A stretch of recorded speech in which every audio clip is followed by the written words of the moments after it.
Thằng em tớ khoái cái trò nhịn tiểu để tìm niềm vui lắm luôn. Ngày nào nó cũng tu nước ừng ực không ngừng nghỉ. Nhưng phải 5-6 ngày mới chịu đi vệ sinh một lần. Tớ bảo nó nhịn tiểu lâu thế coi chừng bàng quang phình to như của bóng bay mất. Rồi tớ bắt đầu loay hoay đặt lịch bác sĩ cho nó. Để sửa cái thói quen kỳ cục này đi. Sau này em tớ sống êm du, mọi chuyện suôn sẻ. Nó cưới vợ, sinh con, cuộc đời ấm áp như cái chăn bông. Ai ngờ đâu được là... Hóa ra nó vẫn âm thầm để bụng chuyện cũ với tớ.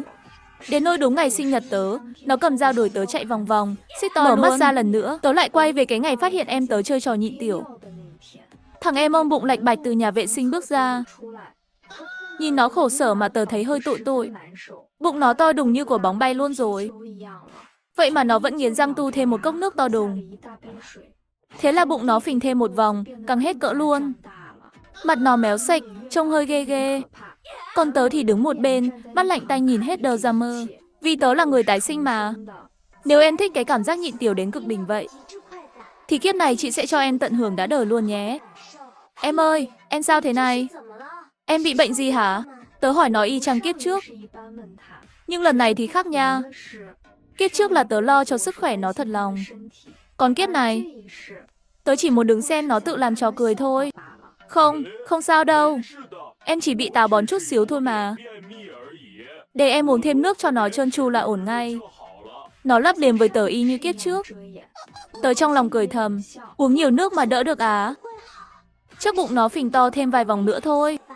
Không được thế này sao ổn. Mẹ ơi, mẹ ra xem này.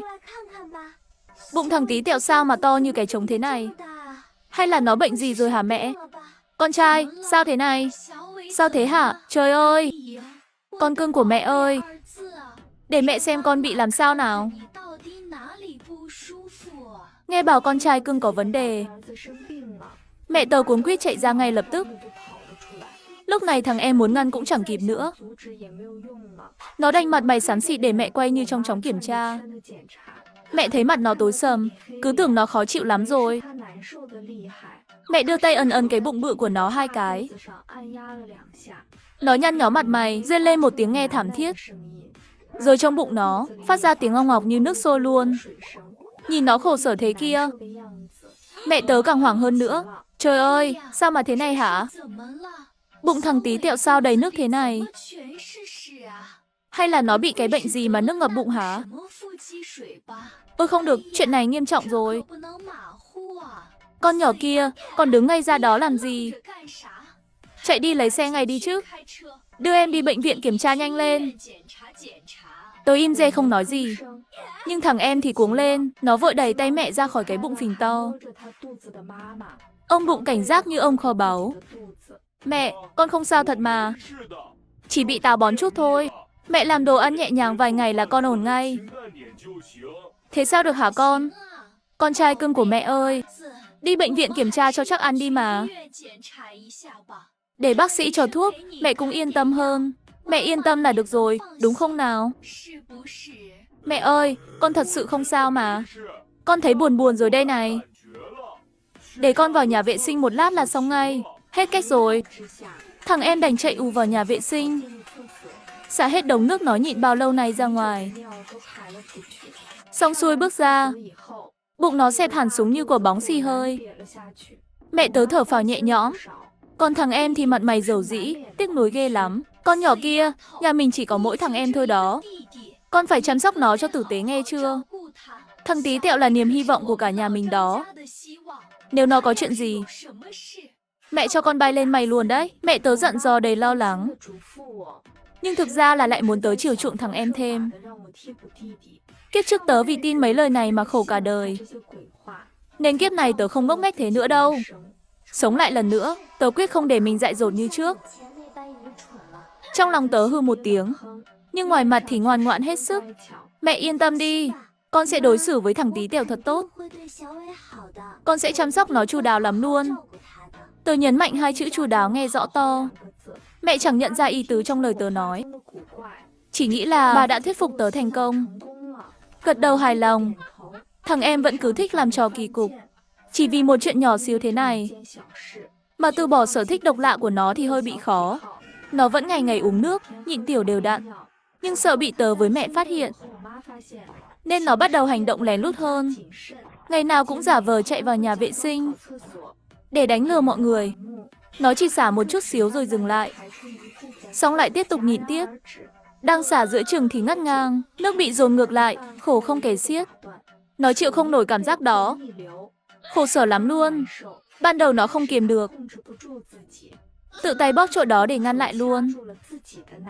Cách này thì lạ đời thật, làm nó đau đến mức mặt mày nhăn nhó lung tung. Đã vậy còn làm nước bắn tung tóe khắp nơi. Hồi đó, mẹ tớ dọn nhà vệ sinh mà cứ thắc mắc mãi. Chuyện gì thế này? Sao nhà vệ sinh lại nặng mùi thế nhỉ? Hay là bồn cầu bị hỏng rồi? Nghe mẹ nói vậy, tớ chỉ muốn lừa một cái thật dài. Bồn cầu hỏng gì nổi? Rõ ràng là do thằng con cưng của mẹ nghịch dại thôi. Dần dần, thằng em lại khoái cái cảm giác căng tức này. Ngày nào cũng chăm chỉ thực hành không chán. Nhưng lâu dần, nó bắt đầu thấy chưa đủ phê. Nó đứng trước gương, như bà bầu vậy, vuốt cái bụng to, mặt mày rạng rỡ hài lòng. Nhìn nó mãn nguyện lắm luôn. Trời ơi, thích cái cảm giác căng căng này ghê. Tiếc quá, bụng chỉ to được có chút xíu thôi. Ước gì nó to thêm tí nữa thì ngon. To như bà bầu 10 tháng là đỉnh luôn. Đi đường cũng y ạch mới đã chứ. Tưởng tượng thôi đã thấy sướng muốn bay lên mây. Cái kiểu là màu của thằng em. Tôi đứng nhìn không sót một giây nào. Tớ cố tình bước ra lấy nước uống. Thằng em giật bắn người khi thấy tớ xuất hiện. Nó hét lên một tiếng rồi vội kéo áo xuống. Nhìn tớ đầy cảnh giác. Chắc vì hoảng quá, trán nó lấm tấm mồ hôi lạnh luôn. Tí tẹo, em sao thế? Có ổn không? Không sao, chị bất thình lình đứng sau lưng. Làm em hết hồn luôn đó. Nó bịa đại một lý do, rồi vội vàng chạy về phòng. Tớ cầm cốc nước, nhìn nó chạy trối chết mà cười thầm. Trong đầu tớ nảy ra một kế hoạch mới. Muốn bụng to hơn hả? Muốn chứa nhiều nước hơn đúng không? Để chị giúp em một tay nhé. Tớ lập tức lôi điện thoại ra, chọn kỹ càng rồi đặt mua một cái đai siêu xịn để siết chặt. Sắc còn quảng cáo rầm rộ. Đai này giữ được tận 100 kg thịt luôn nha. Để nhanh chóng đạt được mục tiêu, tớ còn bỏ thêm 20.000. Nhờ sắc gửi ship siêu tốc cho tớ. Đúng là có tiền có khác. Sáng hôm sau, cái đai đặt online đã nằm gọn trong tay tớ. Tớ cố ý đợi lúc thằng em đi học về, khoác cái đai trước mặt nó để khoe khoang. Ôi trời, đúng là bảo bối giảm cân thần kỳ. Dùng thích me luôn, đeo vào là khí chất lên hương liền. Eo thùng nước biến thành eo con kiến ngay. Ăn nhiều cũng chẳng lo mập nữa nha. Nghe đâu chứa được cả 100 kg thịt lợn đó. Bụng to cỡ nào cũng chẳng ngại. Thôi đủ rồi đó. Cái đai cũ dích mà cũng khen lên mây được.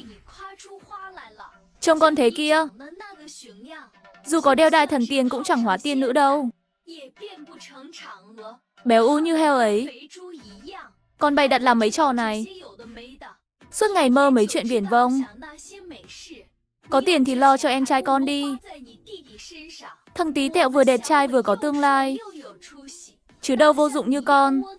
Nghe mẹ nói vậy, tớ thầm nghĩ trong bụng mà không nhịn được cười. Đừng lo nha mẹ, cái này chính là tớ mua cho cậu con trai cưng của mẹ đấy.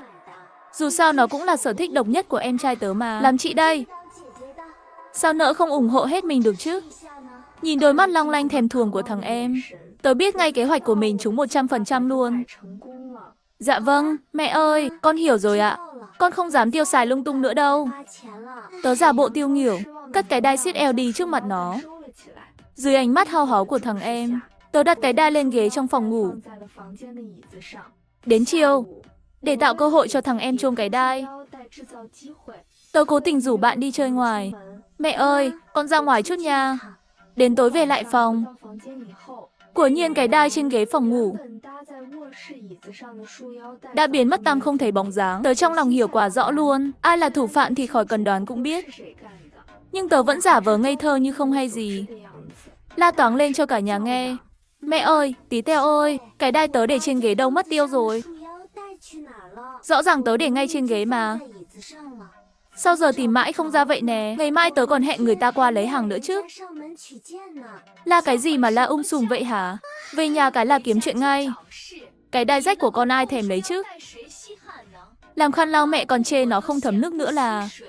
Thằng em con thì càng không cần bàn. Con trai ai lại đi chơi cái món đồ vớ vẩn đó? Cũng tại con lúc nào cũng hấp ta hấp tấp.